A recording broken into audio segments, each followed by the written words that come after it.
Hello friends, I welcome you to my YouTube channel MacPM. So in this video we will solve a numerical problem which is based on the columns. Okay, so this is based on actually Euler's formula. So we have already discussed about the columns and some numerical problems in our previous videos in our playlist of columns. Okay, so if you want to start from the basic, then please start from the video number 1.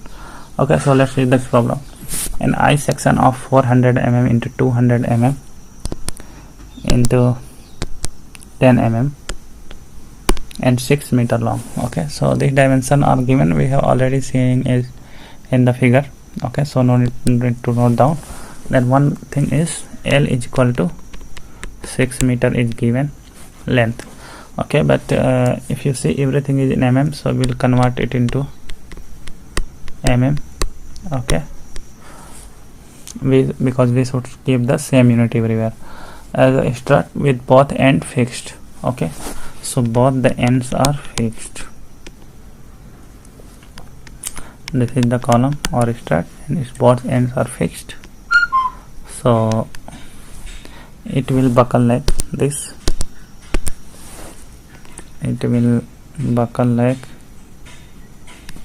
this. Okay, and its effective length L effective will be equal to L by 2. Okay, that's we have seen already in the previous video. And what's Euler formula? Euler's formula is P buckling or crippling is pi square EI upon L effective square. So in this case L effective is equal to L by 2, so pi square EI upon L by 2 square, which will become 4 pi square E into I upon L square. So this is buckling load or crippling load. Okay, so we have all the values here. We have pi, we know value of pi.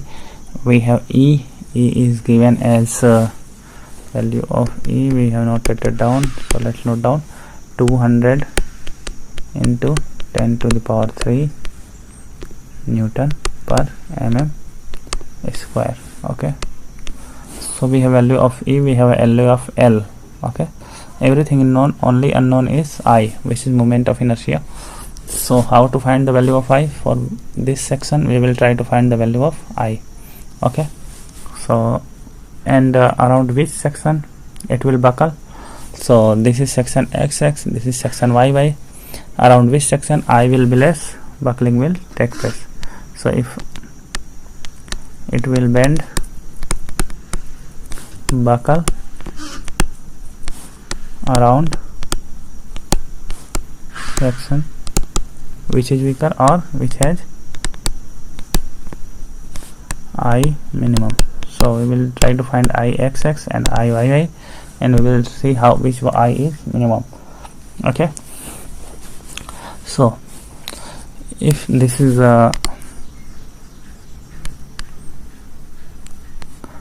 for getting a moment of inertia, first of all we will try to find centroid of this shape.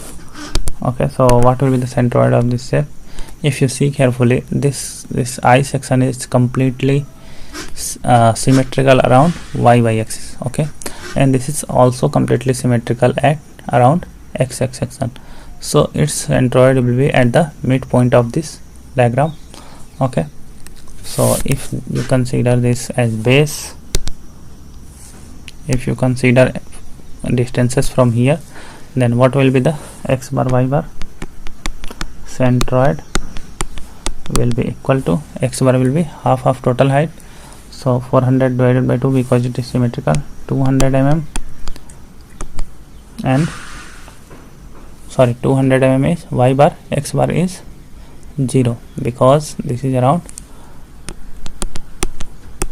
X bar is 0 because it is centroid is lying on the Y axis. Okay, and if you consider this as origin, then centroid will be 0 0. Now but we took it from here, so it is 0 and 200.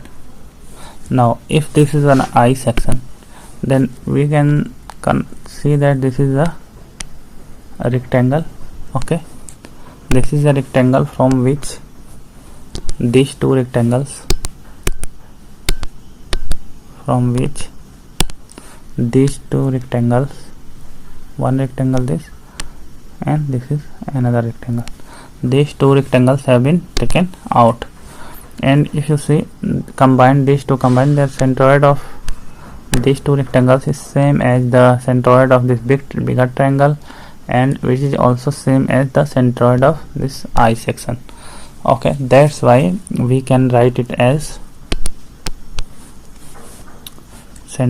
moment of inertia Ixx is equal to BH cube divided by 12 for bigger triangle, okay, so bigger rectangle, minus BH cube by 12 for a smaller rectangle, this rectangle, okay, this one plus this one, if you combine them two. So this is the moment of inertia of this I section around x axis. Otherwise you can also find it like this: this is section 1, this is section 2, this is section 3, and you can find individually I for these three sections, and then from parallel axis theorem you can find the value of I, okay. But for shortcut we can find like this. And if you want to understand better, then you can go to our playlist of centroid and moment of inertia. There you will know how to calculate moment of inertia for all the shapes from different method, okay. So here I will be, what will be the B for bigger rectangle, width of this maximum width, which is 200. So here B is equal to 200, H is equal to total height 400, and the smaller B is this width plus this width for the two rectangles, okay. So 200 minus this wedge is 10, so 190, and H is this 400 minus 10 plus 10, so it is 380. So moment of inertia of Ixx of this will be BH cube by 12, so 200 into H is 400 cube divided by 12 minus B is 190 into 380 cube divided by 12. So if you will calculate it, you will get 200 into 10 to the power 6 mm to the power 4. This is Ixx. If you find Iyy, moment of inertia around y axis, around this axis, then what it will be?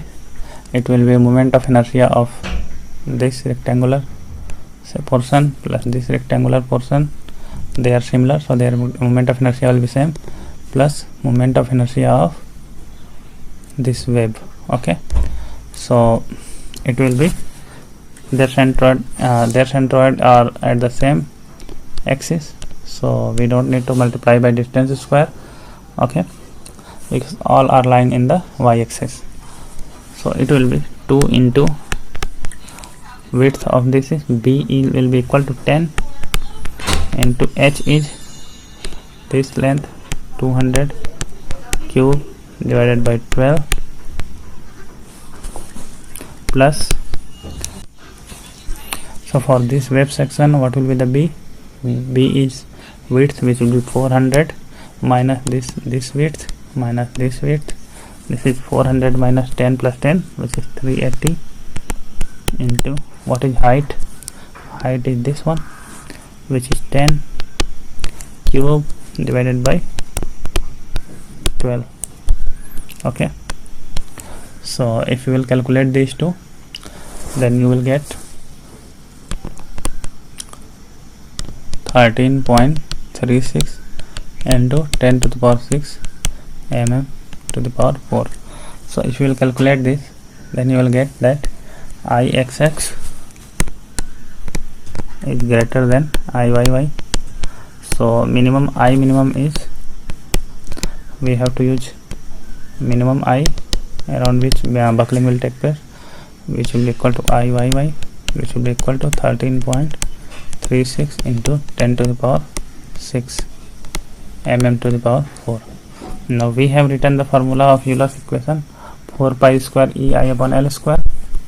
So P buckling will be equal to 4 pi square EI upon L square, which will be equal to 4 into pi square into E. E is already known to us. In the question it was given E is equal to 210 to the power 3. 200 into 10 to the power 3.